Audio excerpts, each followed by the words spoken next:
This is Gary Atensi with CNTV, and today we're in Centennial, Colorado. I'm here with the laser treatment specialists. Since 2010, they have been Colorado's original laser nail fungus specialty clinic, serving folks not only here in Centennial, but in Denver and the surrounding areas.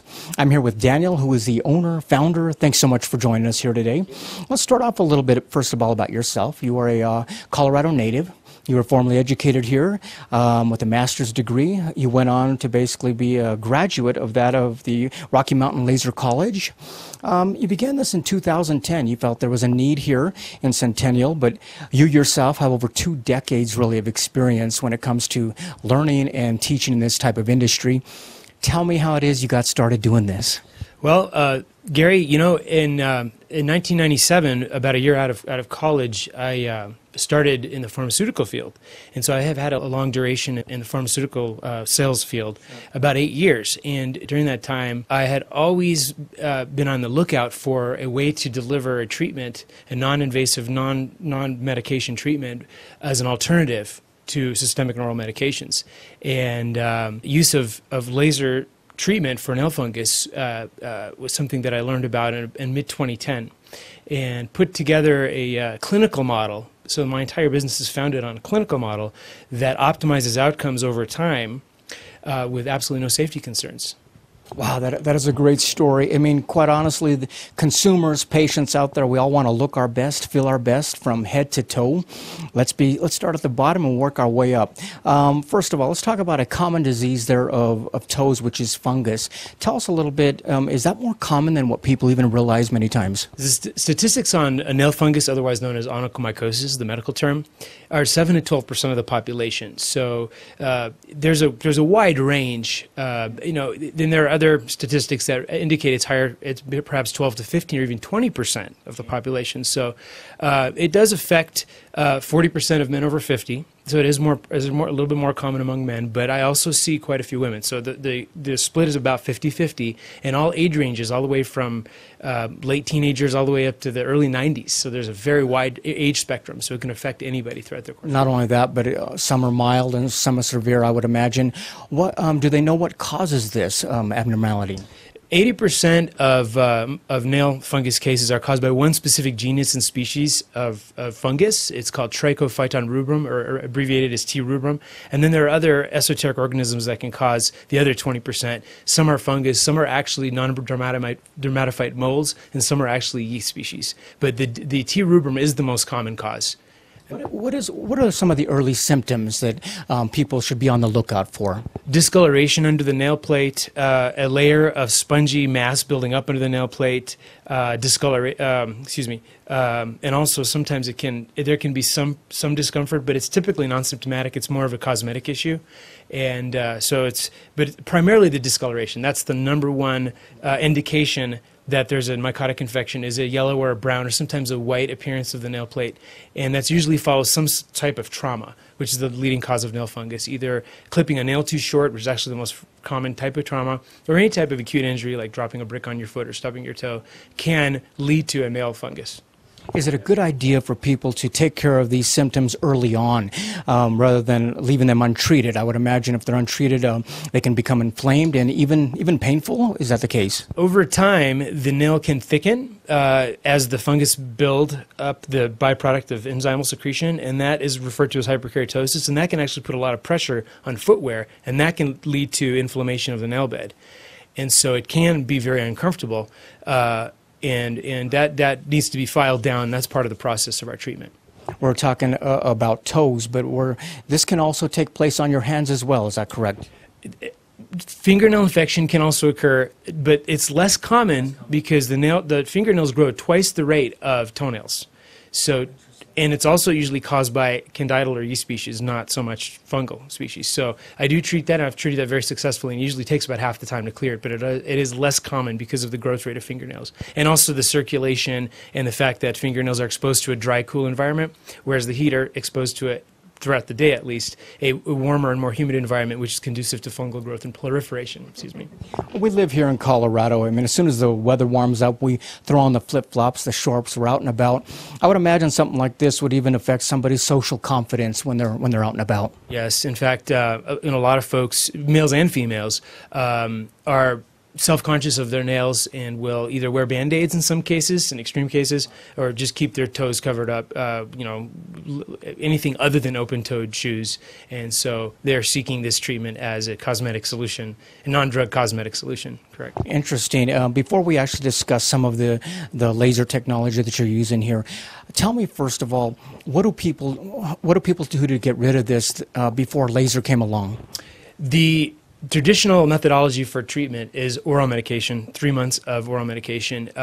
There are also topicals, but they're very marginally effective. The statistics are very poor on those. But the oral medication that's traditionally prescribed is called terbinafine, otherwise folks may otherwise know it as Lambsil. It's now a generic product, and it was actually introduced when I was in the pharmaceutical field as a branded product. So I've actually been aware of Lambsil, 15 years before I started this business. The risk factors include hepatic or liver toxicity, and there's also a fairly substantial relapse rate. So there are safety concerns associated with it, but even more importantly, the clinical outcomes are somewhat marginal in terms of, if you think of taking an oral medication to reach the capillaries of the nail bed so that the active ingredient accumulates in the nail matrix, that's the farthest end of your circulation, and that's the reason it's dosed at 250 milligrams once a day for 3 months. You've had great success with laser treatment. We're talking over 7,000 cases. The proof is in the photos. I mean, some of these are quite amazing. You're really dealing with something that not only seems to work, but actually works, and you've actually experienced that. Correct. So when a client comes in for the first time, I always start off with a complimentary consult evaluation, and the best one word to summarize the treatment is optimal. There's no panacea. It works very, very well for most people.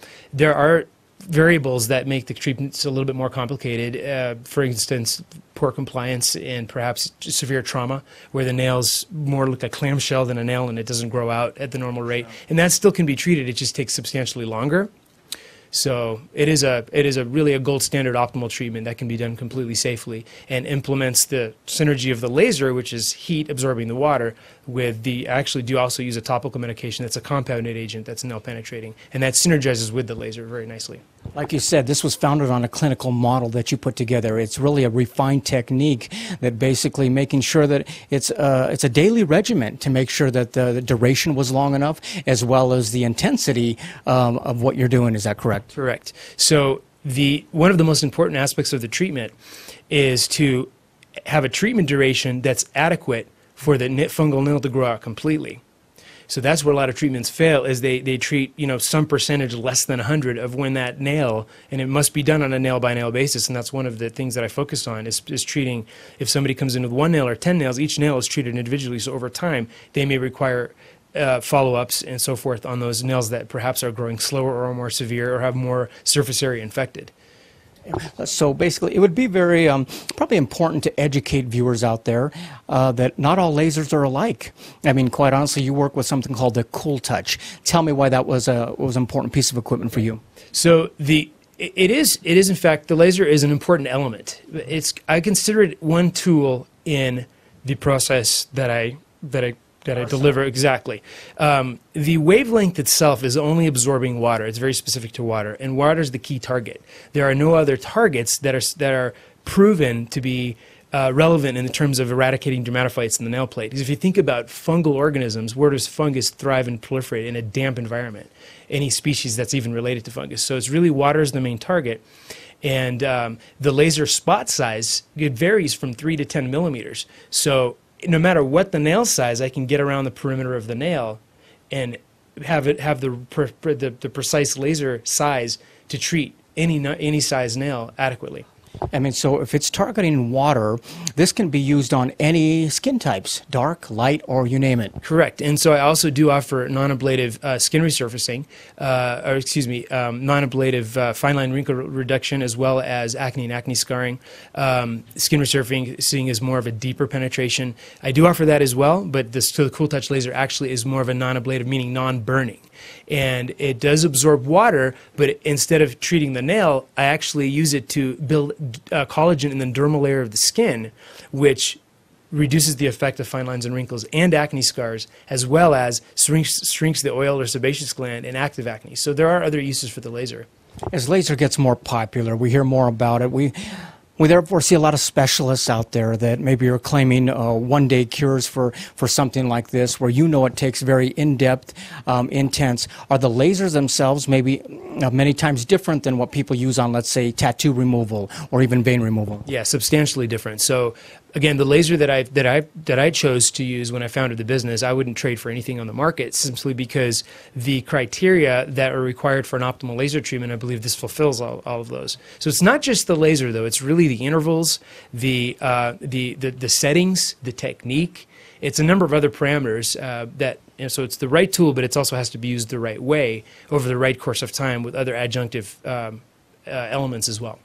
When consumers are out there and they're maybe shopping around for someone to take care of this for them, what should they look for? I mean, when we're talking about specialists who are saying they can, maybe short-term make it happen for them, maybe not even have photos to back up what they're claiming, what would you recommend people take a look for? So an adequate description of the process is important, the actual process and what differentiates that process. But I think the most important is photos and testimonials.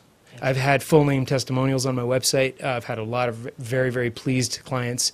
And it's something, again, that I've specialized in now for 6 years. And at the time that I started, I was the only certified laser specialist, or CLS, in the state of Colorado to specialize in nails. So I've amassed quite a number of treatments and have developed a higher and higher level of confidence as time progresses in terms of outcomes and satisfied patients and sustainable clear nail. And that's the key. It's sustained, meaning it doesn't come back because it's treated appropriately.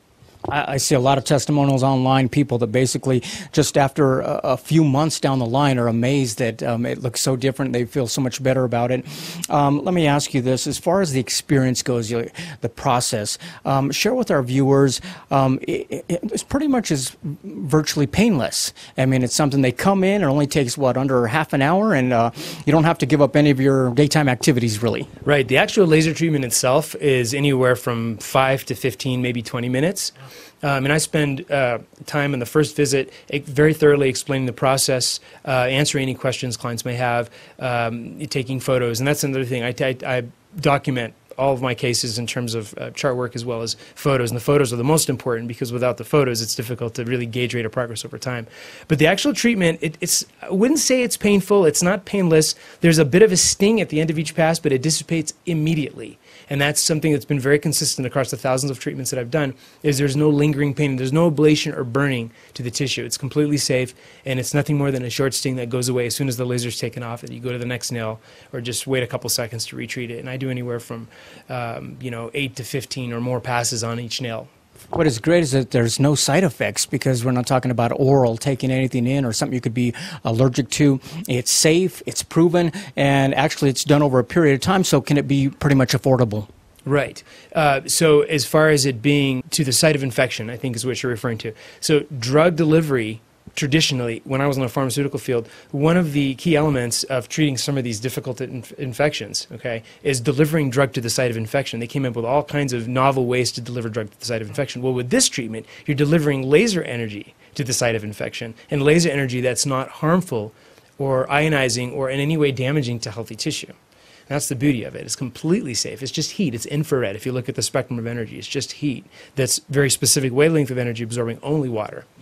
Excellent. Viewers, take a look at the bottom of the screen right there. What you're going to see, first of all, is his website. On the website, you're going to see it's chock full of testimonials, many, many photographs. He basically documents each one of the cases, helping you understand more about the process you're going through. And it can also share that with others that are coming in as well. Take a look at basically, this is an organization that began in 2010, but he brings basically 2 decades of experience to the field, basically looking to provide an effective treatment that really got to the heart of the matter and took care of things that probably came back over and over again, I would imagine, for a lot of people. Correct. One of the things you talked about, we talk about from head to toe, the face. wrinkles, blemishes, acne, scarring. These are all things that you can address as well. Correct. So I specialize in nails, of course, but I also, my secondary specialty is skin resurfacing and fine line wrinkle reduction. I have other technologies that I bring in-house. So there is a secondary specialty that I used to diversify a little bit, some of it with the laser that I have, and I do bring other technologies in. But my core competency is laser nail treatment. Absolutely. No. That is really what you focus on, what you basically, when you put together the clinical study and decided what you're going to help people with. Has it been rewarding for you in just a short period of time? And in 2010 is not a long time ago, yet you have quite a few testimonials. I imagine you have heard people, stories out there that couldn't take care of it. Has this been rewarding for you? Outside of having 2 boys and a wonderful wife, this has been the most blessed thing that has ever happened to me. I absolutely love doing this. I think by putting the client first and clinical outcomes first as the absolute priority, I've been able to sustain a very healthy and prosperous business that is truly rewarding. I'm absolutely blessed to be doing this, and I meet wonderful people from every walk of life you can imagine, every profession, every age. It is absolutely wonderful. It's been a great. Every walk of life and making their walk of life a lot better. Last time viewers, take a look at the bottom of the screen. You're going to see his contact information right there. Basically, make sure and give him a call and set up a free consultation. During the consultation, he'll sit down and show you many photographs, explain to you, be it a mild or severe case that you're going through, and it's something that basically you shouldn't be afraid of to come on in and experience. Remember, this is an organization that began in 2010, and so if you're basically saying there's a fungus among us, there is no need to say that. Basically, come on in and they'll get you taken care of. This is Gary Atencia with CNTV. And if you don't know, now you know.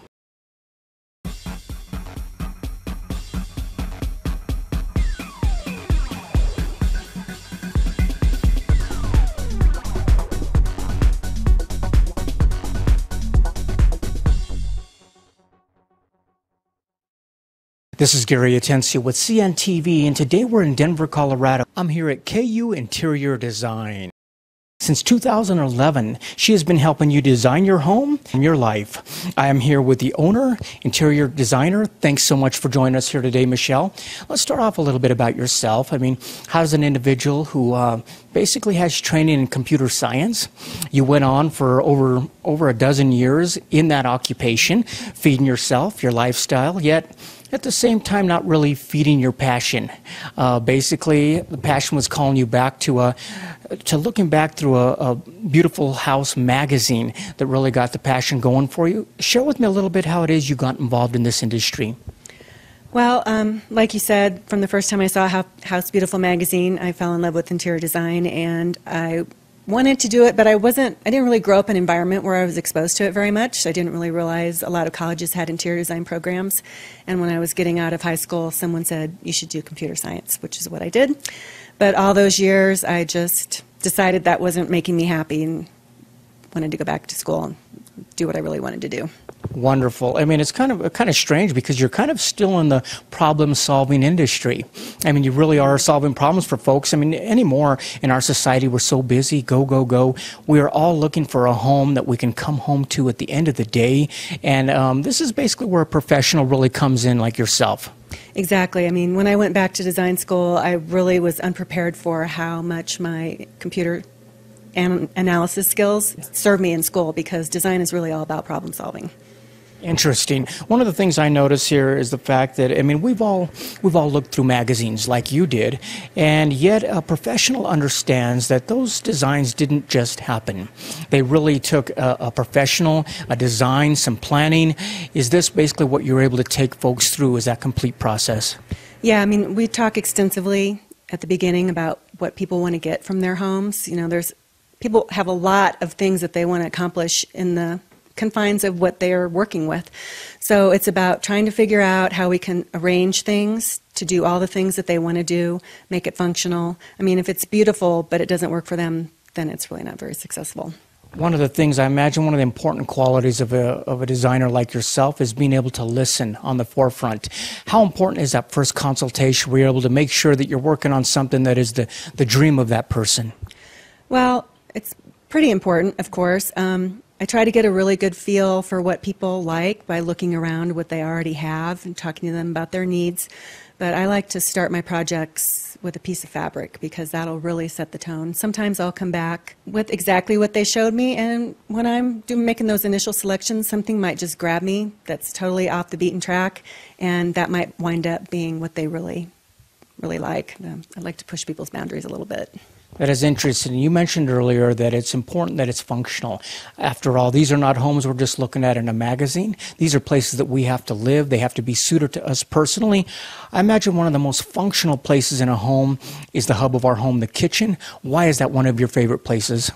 Well, exactly. I mean, because, for instance, I just helped a family redo their kitchen, and it was set up in such a way that you couldn't stand in front of the cooktop and have the dishwasher open at the same time.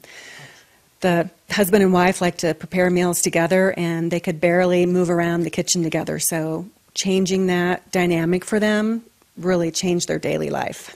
I imagine one of the first things you notice when you became a designer is something a lot of folks don't realize. When we look at interior decorators, people who can pick colors and arrange things, an interior designer really gets down and dirty, if you will. I mean, we're talking about moving walls, adding walls, laying down the new electrical, new plumbing. Are these all things that basically you've learned throughout your experience?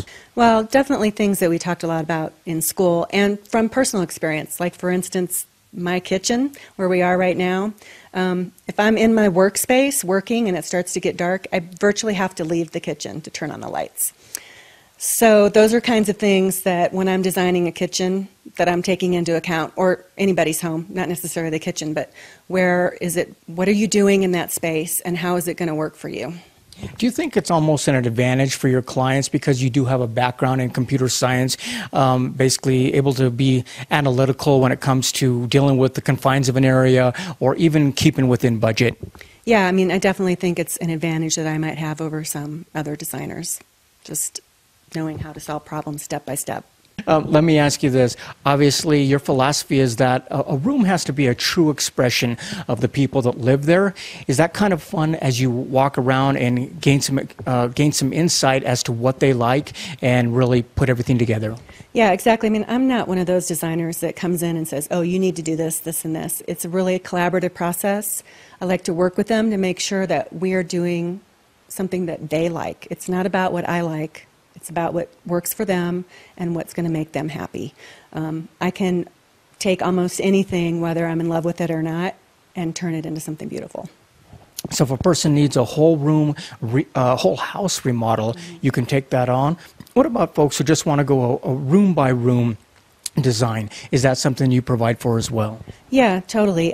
We can start in one space. My very first project, which we pretty much did the entire first floor with the exception of the kitchen and the family room, we started in the home office. And then they were, oh, let's redo the fireplace in the living room. And then it turned into the whole living room. And it just kind of walked through the whole first floor till, like I said, we did everything but the family room and the kitchen. And I've also started a new service, interior redesign. So if somebody doesn't have a big budget, or if they're just dipping their toe in interior design, I can come in and just help you work with what you already have. Oh, that is very nice. I know one of the most overwhelming experiences I've gone through here recently is moving to a new home. I mean, first of all, we had to get our home ready, staging it, make sure it's all set up. But then also moving into a new home, I mean, it sometimes can take months before I actually get the home to the way I like it. How are you able to help folks there? Well, I recently helped a woman who was going through a divorce, and we started at her existing home with her husband and tried to figure out what she had that she could use in her new place. Then we went over there and figured out how to use all that and what she could get rid of and give to her husband. And then where did she fill in the missing pieces? Because 9 times out of 10, when you move into a new place, not everything you have is going to work. And one way I can especially help there is I look at things with new eyes. I mean, like, you might have always had a piece of furniture in the dining room or the bedroom where I can see how it might be better used in another space where you've never looked at it that way before. That's great. Speaking of seeing things with new eyes, obviously it's about the client, it's what they want, but is it also rewarding to work with clients who let you use your experience, basically maybe try to get them out of their comfort zone, and in the end, find something that works great for them, yet beyond what they might have imagined by themselves? Yeah, totally. Again, my first clients, they really liked the arts and crafts aesthetic, but they were very specific about it. classic patterns. They weren't able to really see how to bring new modern pieces with the same aesthetic that made their home feel that arts and crafts and Asian accent that they liked, but not a museum piece. Excellent. This last time, take a look at the bottom of the screen right there. Once again, you're going to see her contact information. Check out the website, see all the services there. She's got a great gallery there. Really get your creative juices flowing. Decide what it is you might be wanting with your home. Remember, she is basically looking to create a home that you enjoy and love with a customized approach. Design your home and transform your life. This is Gary Atencio with CNTV. And if you don't know, now you know.